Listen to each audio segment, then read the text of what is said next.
آپ دیکھیے کہ یہ اخلاقی انحطاط کی ریزنز کیا ہوئی، خود تو آپ خود لاجیکلی سوچ سکتے ہیں، میں بھی عرض کر دیتا ہوں، آپ مزید ایڈ کر لیں اس سے، کہ اپنے مفادات کی بنیاد پہ فتویٰ دینا، یعنی لوگوں نے ایسے فتوے کرنے شروع کر دیے کہ جس سے ان کو فائدہ ہو۔ اس کے لیے آپ کو ہسٹری میں ایک یہ مثال ملے گی کہ جیسے آپ جانتے ہیں کہ زکوٰۃ کا آپ کے ایسٹس پہ زکوٰۃ جو ہے وہ یہ ہے کہ جب آپ پہ سال پورا گزر جائے تو تب آپ کو زکوٰۃ پے کرنی ہے، یہ دین کا حکم ہے۔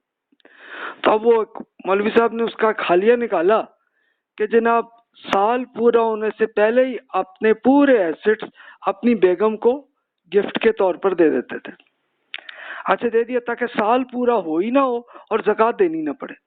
اچھا بیگم صاحبہ نے کیا کرنا، انہوں نے بھی سال پوری نہیں کرنی، سال پورا ہونے سے پہلے شوہر کو واپس کر دینی۔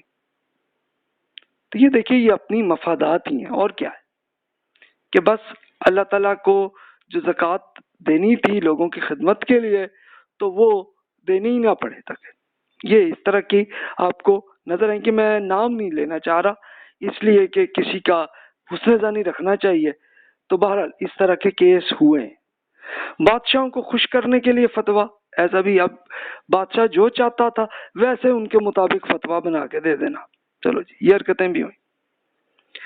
فرقہ پرستی میں تعصب یہ بہت ہوا، یعنی اب یہ اسکول آف تھاٹ میں اتنا نہیں ہوا، لیکن بہرحال جہاں فرقے بن گئے تو وہ فرقوں میں آپس میں لڑائی جھگڑے، یہاں تک کہ ایک دوسرے پہ مناظرے سے آگے چل کے پھر ڈنڈے کے ذریعے ایک دوسرے کو مارنا، اور ہمارے زمانے میں آ کے پھر دہشت گردی بھی کر کے ایک دوسرے پہ گولیاں مارنی، یہاں تک کہ ان کی مسجدوں پہ بھی پورے بم جو ہے وہ کر دینا۔ یہ ہمارے سامنے ہوا کیس۔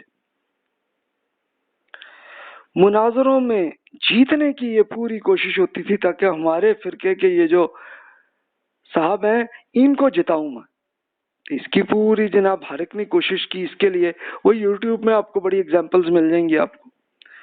فنڈ اور پراپرٹی میں قبضہ کرنے کے لیے فتوے، اس کے لیے انفارچونیٹلی آپ کو ابھی کچھ عرصہ پہلے ہی آپ کو سنا ہوگا اپنے اخبارات میں کہ جناب ایک کئی صاحب نے یہ حرکتیں کی کہ جناب وہ دیکھا کہ زمین وہ اس پہ کوئی ابھی بلڈنگ نہیں بنی، کوئی جسٹ ایک پلاٹ ہے، تو وہ اور کچھ نہیں کیا جناب، پلاٹ پہ بیٹھ کے وہ بڑی تیزی سے جناب کر کے اینٹیں رکھ کے اور مسجد بنا دی اس تاکہ ان کی پراپرٹی بن جائے۔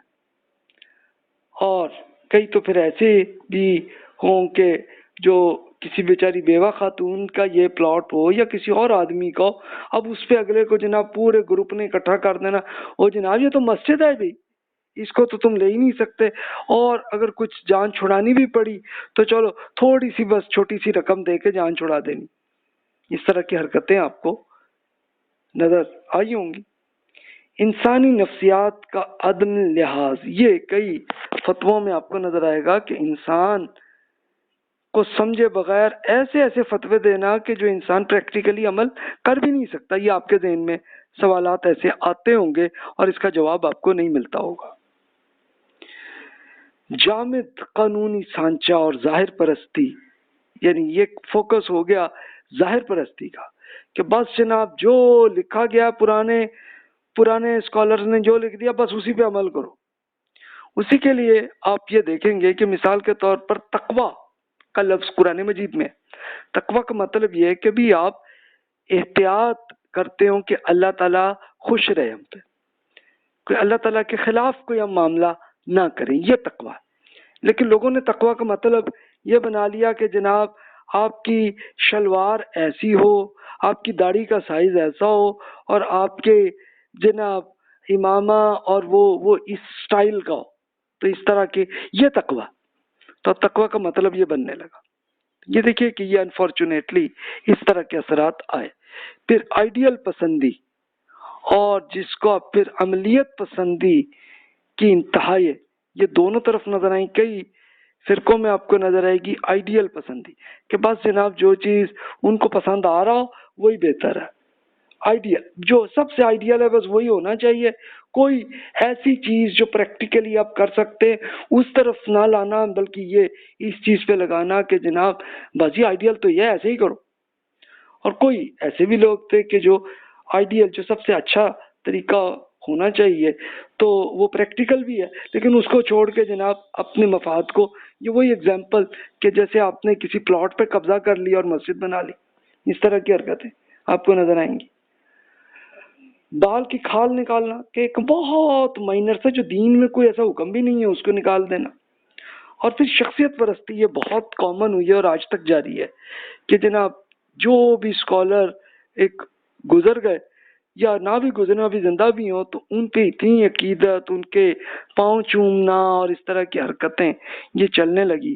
اور پھر فقہا کی کردار کشی یہ بھی ساتھ ساتھ چلی مناظرے میں کہ جناب ایک اپنے کو ذرا اونچا دکھانا ہے نا، تو پھر دوسرے کو اپنا حقیر بھی دکھانا ہے، تو یہ ایک دوسرے پہ کرنے لگے کہ بھی اگلے کے خلاف ایسے ایسے فتوے، جس کو کفر کا فتویٰ بھی کہہ لے، اور یا اگلے کو گمراہ قرار دے دینا۔ اس طرح کے ایگزامپلز آپ کو یوٹیوب میں بھی آپ کو ملیں گی، ابھی بھی یہ موجود ہے، یہ جو ان ایتھیکل حرکت ہے۔ اب اگلے ادوار میں علم الفقہ کی سچویشن کیا رہی ہے، یہ اب 750 to 1370 ہجری کا پیریڈ ہے، یعنی 1350 سے لے کے 1950 تک، جس کو دور جمود کہتے ہیں۔ دور جمود کیا ہے کہ اب اپنی عقل سے نہیں سوچنا اور بس آنکھیں بند کر کے چلنا، یہ جمود ہوتی ہے۔ اس کے لیے تفصیل میں عرض کر دیتا ہوں۔ اب آپ کا دل میں دکھ تو آ رہا ہوگا، لیکن انفارچونیٹلی یہ سچویشن ہوئی ہے، تو یہ سینیریو اس لیے میں آپ کو دکھا رہا ہوں تاکہ آپ کو علم رہے کہ جناب آپ کو جو بھی فتویٰ یا جو بھی کسی اسکالر کی کوئی بات آ رہی ہو، ایون میری بات بھی آ رہی ہو، تو اس کو ری چیک ضرور کر لیا کریں قرآن اور سنت سے۔ اس لیے یہ میں عرض کر رہا ہوں۔ اب اس کے لیے کیا ہوا کہ پرانے علماء میں ریسرچ ہوئی تو اسی کو پڑھنا اور یاد کرنا، رٹا یاد کرنے کی عادت بننے لگی۔ فقہی آراء کے تجزیے اور ان کے دلائل میں غور و خوض کو ایک غیر ضروری کام سمجھنے لگے لوگ۔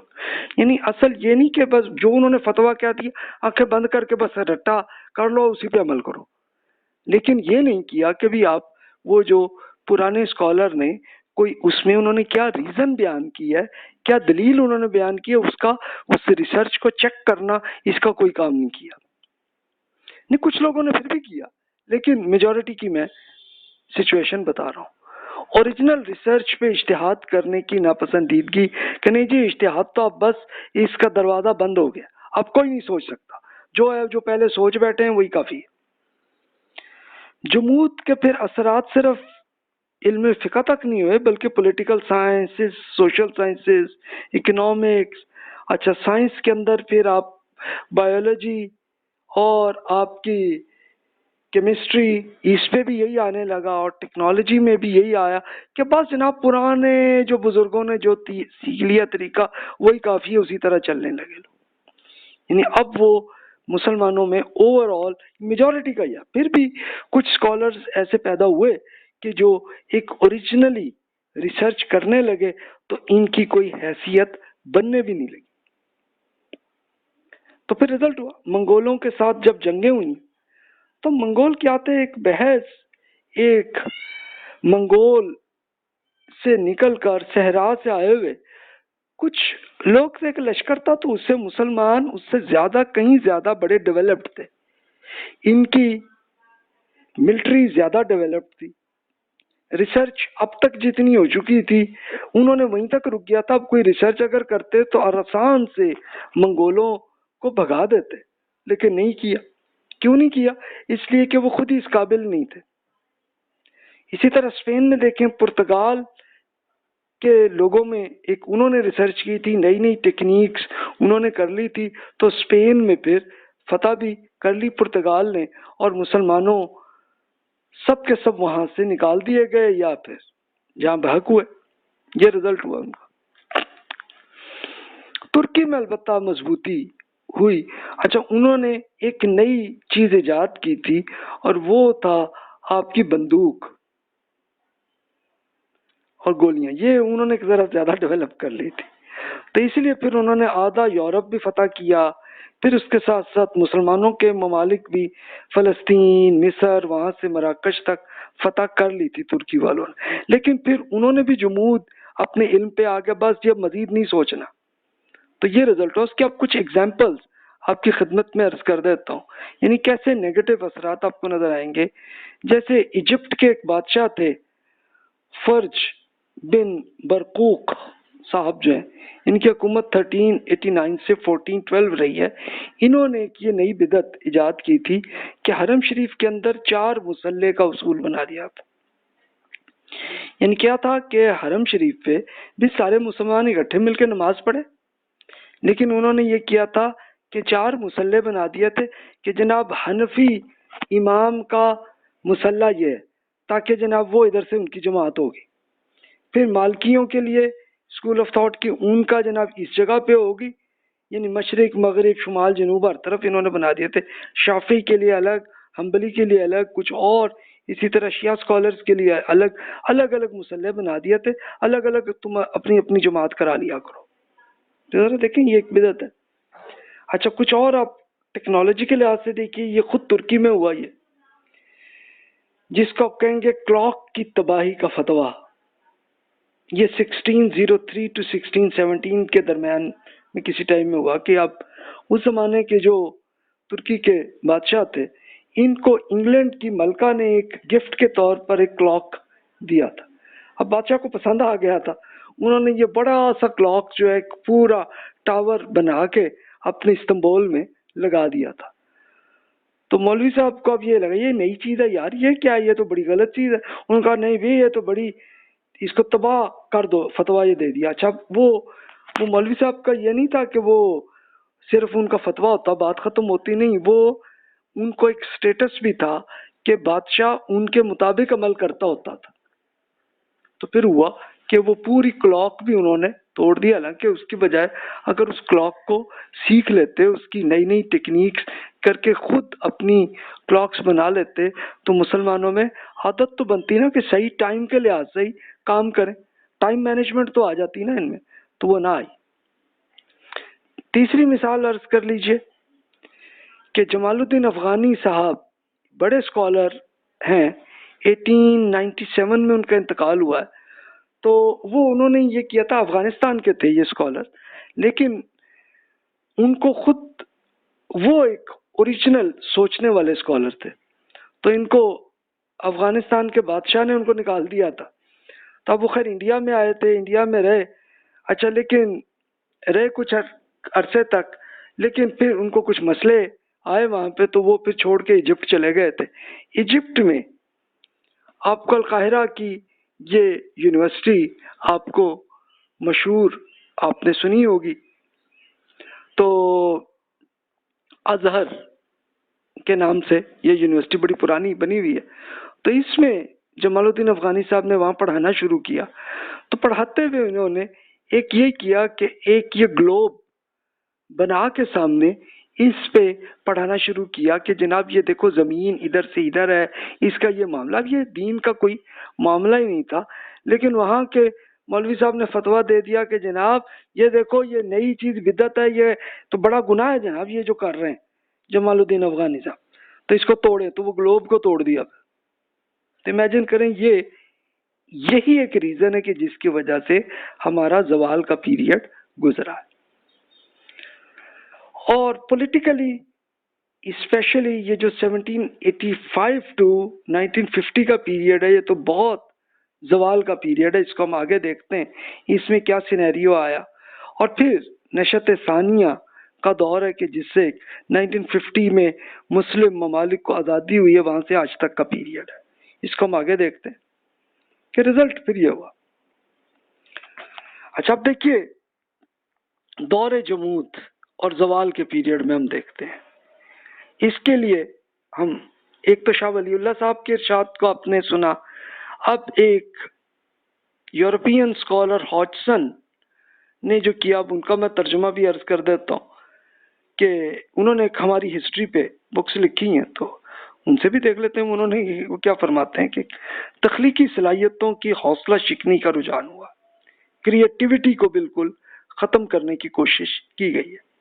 وہ لکھتے ہیں ہاجسن اسکول اور مدارس میں بھی تعلیم کا بنیادی طریقہ نصابی کتب کو رٹا لگانا تھا.